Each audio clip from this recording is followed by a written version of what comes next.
On this episode, we'll talk more about PRIE wines from Lodi, California, particularly the 2017 Grenache Clair, which is truly delicious.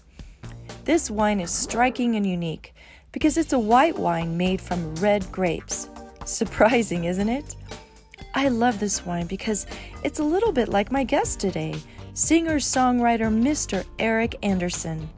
Eric is a member of the popular band The Novelists, who have made a big mark on the music scene by including exciting and thrilling storytelling in their songs featuring beautiful four-part harmonies. My band, Still a Breeze, has had the privilege of opening a few of their shows, so I've seen how brilliant they are. My name is Tammy Tam Tam, and this is my show, Glass of Wine.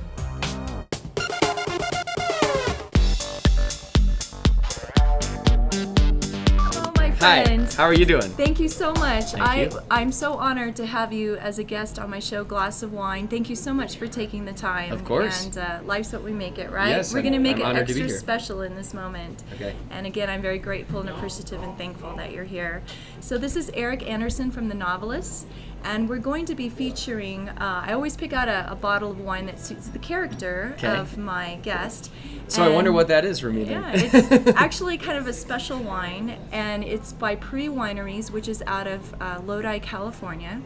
We're going to be having the Grenache Clair. Clair is a French word for clear. Okay. So actually the wine is made from it's a white wine made from a red grape. A white wine made from grapes. All right. Kinda, pretty cool, huh? Sounds good. Kind of like you. Sounds good. Kind of like cool and copacetic. Sounds good. So, and we're up. Speak there's of the the wine. devil. Time for wine. There's always time for wine. There I think is. it's wine o'clock, actually. Yes, indeed. Again, we're serving the PRIE from the PRIE Vineyards in Lodi, California, the Grenache Clair. So, All right. smell it. Would you like to smell Yes, the I bouquet? will. Does that smell like you a little bit? Oh, that smells exactly like me. Cheers, Cheers. my friend. Thank you.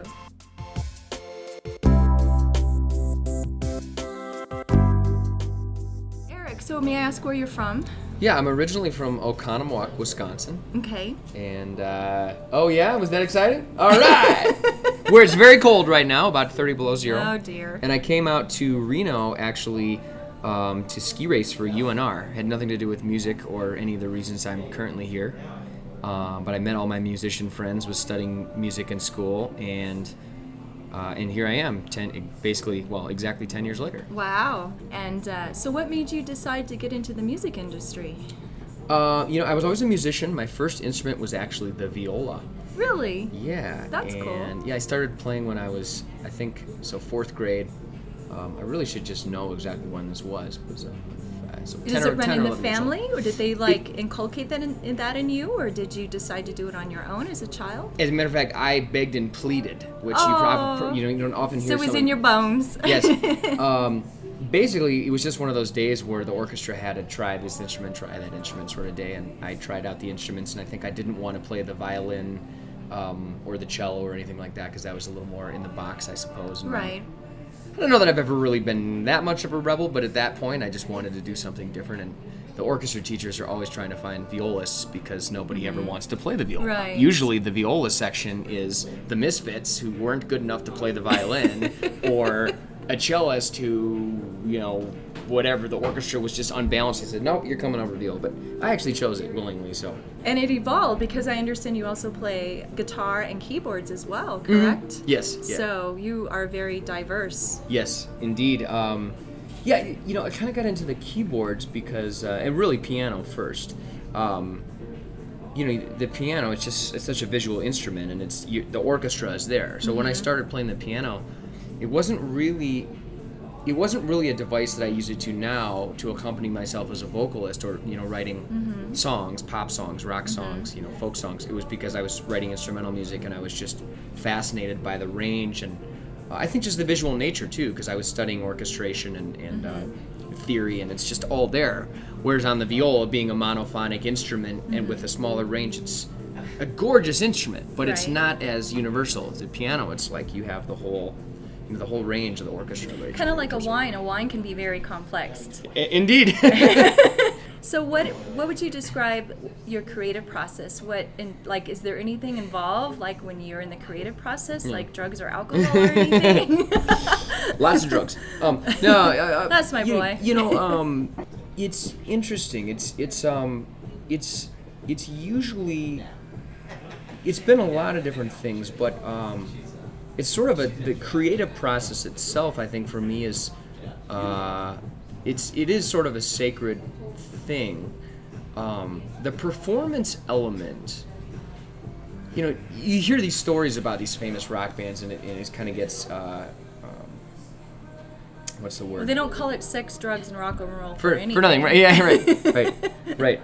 But sometimes it can be blown out of proportion a little bit. You hear about these situations where people are like the band is together and they're at a rehearsal and they record it and they think that they just have these funny stories. And they just, Right. I've certainly been there before. They think they just have this absolute gold mine and they're all like passing around the joint, and then the next day they listen to their track and they're like, oh dear, oh my God, what the heck? That was not as magical as we thought. But so anyway, it's interesting though. Felt good at the moment. Yeah, felt good at the moment. And actually, that's the extreme version. I mean, I definitely think that, whether it's a moderate amount of a glass of wine or a joint or something else, it can definitely get you in a place where your perception of reality I call it getting is in the shifted. zone. Exactly. It's like getting in the Yeah. zone. You don't have to be excessive or the other extreme. I think a happy medium is healthy. Yeah.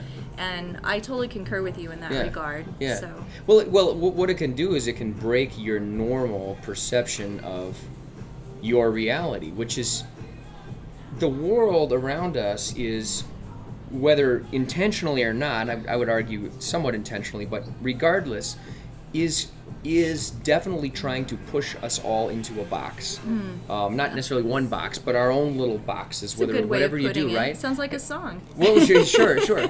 When you're writing music, you're really I believe you're trying to channel something that's deeper than that. So you need to somehow get out of again, the actual creative process for me is more of a sacred space. And I did a writing retreat last year, which was really special. Cool. Yeah, I was with one of my heroes. I don't know if you've ever heard of Ben Folds or not, but he kind of underground. He had some hits. Ben Folds 5 had some hits in the late 90s, but they never really became like a household name. But as a piano player and as a lyricist, he's just top notch. Wow. And he was one of my most profound influences at the age, 15, 20 years old, where that's cool things that you are brought most... that up, because I was going to ask you who were your influences, and you already kind of answered that for me. I'm sorry, keep going. Well, that's one. That's my intrigued. biggest. But this songwriting retreat was really interesting.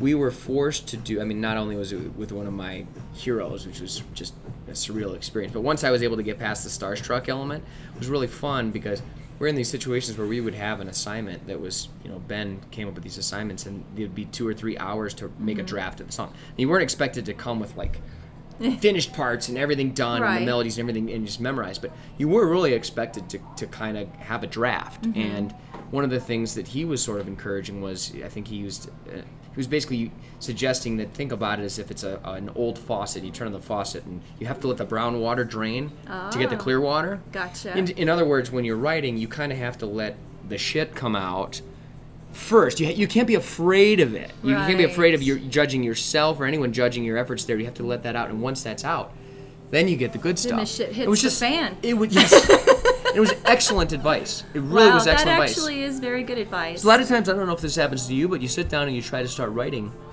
and what you're writing is not immediately like your best work, and you're like, screw it, I'm out of here. But that's not, you have to... Exactly. And some days in the studio it's better. Like some days the sail is just open and it's just flooding in like floodgates, like you can't get it out fast enough. And then some days you go in and you're like, You can't do it, you're right. Yeah. But I actually heard, I can't confirm this 100%. So anybody who's watching, maybe look this up. I hope you're watching. But I heard that Sting writes a song every day, just to keep his craft sort of there. Or maybe it's his own therapy too, Well, I mean, there's that too. But obviously, if you're going to write a song every day, by definition, you're not going to write your best song every day. Correct. A lot of days, it's just going to be something. But keeping that muscle going, I liken it to like just writing. Whether you're an author or anything like that, or you're blogging or you're just communicating in general, if you think about it as a foreign language, the same thing too. When you're actually in the habit of actually doing it, it doesn't seem like a stretch to do it. And I've noticed that with songwriting, because I'll get in phases where I'm writing a lot for a few weeks or a few months at a time, and it just comes very naturally. And then I won't do it for a few months. I've gone probably almost a year, maybe more, before without writing anything new. Wow. And then you get back into it, and it feels like a struggle. It does. But because then, you're right, it's like a muscle, and the more It you is. use it, the better Yeah. and stronger you get at it gets. But it's there. It's there, so you just have to push It's through. always been You in got to let there. the water... The badass has always been in you. Well- You just didn't know it. Well, thank you. Thank you.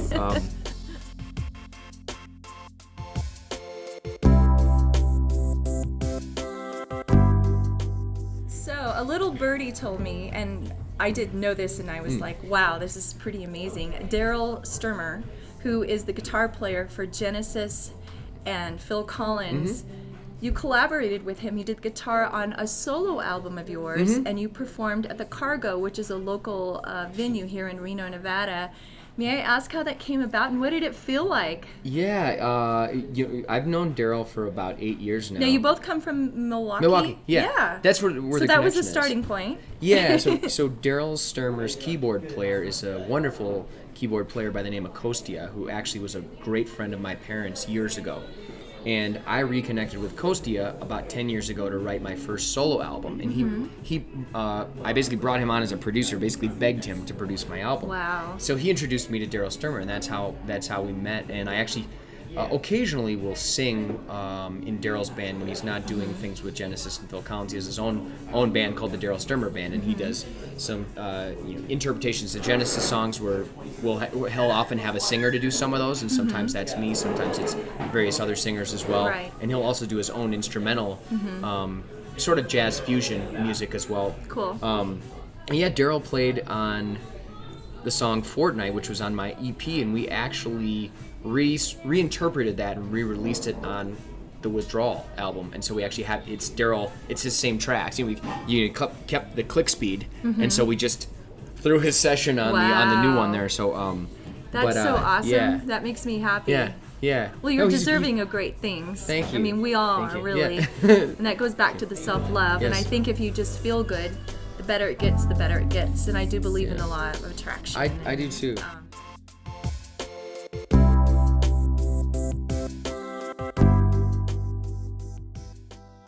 So may I ask you, what is your favorite part of this line of work? Being a musician? Yes. You know, it's hard to say. It definitely goes back and forth between the recording and the performance. These days, it may actually be tending a little bit more towards the recording and I would say the creative process. So let's say writing, production, and recording. Because it's a little bit more of a sacred space, sort of a creative place, right? When you go and perform, it's a lot of fun, and there's this connection element, right? But you're performing something that you've already created, I right? was just going to say that. So- and I have to be, I'm a creative person. If I'm not creative, whether I'm decorating my house or writing a song, I kind of get depressed. And that's where Yes. meditation has helped Yep. as well. So that's what I love about it, because there's so many melodies in my head. Like sometimes when I go to bed, I'll have a melody in my head or a lyric, and I actually have to get up and record it in my phone, or I'll forget it the next I do day. too. I'll think I'll You remember. wouldn't believe how many voice memos I have. At Oh my goodness, to 3:15 in the myself, morning. yeah.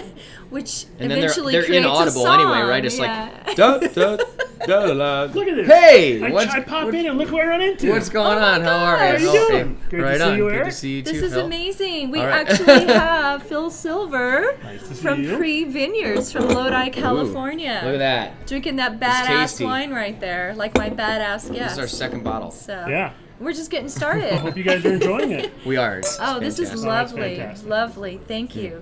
Very nice. Thank you. Thank you Cheers. for, May all good things come to us. Thank you for enjoying our wines. Indeed. Great to see you. Lovely. You too.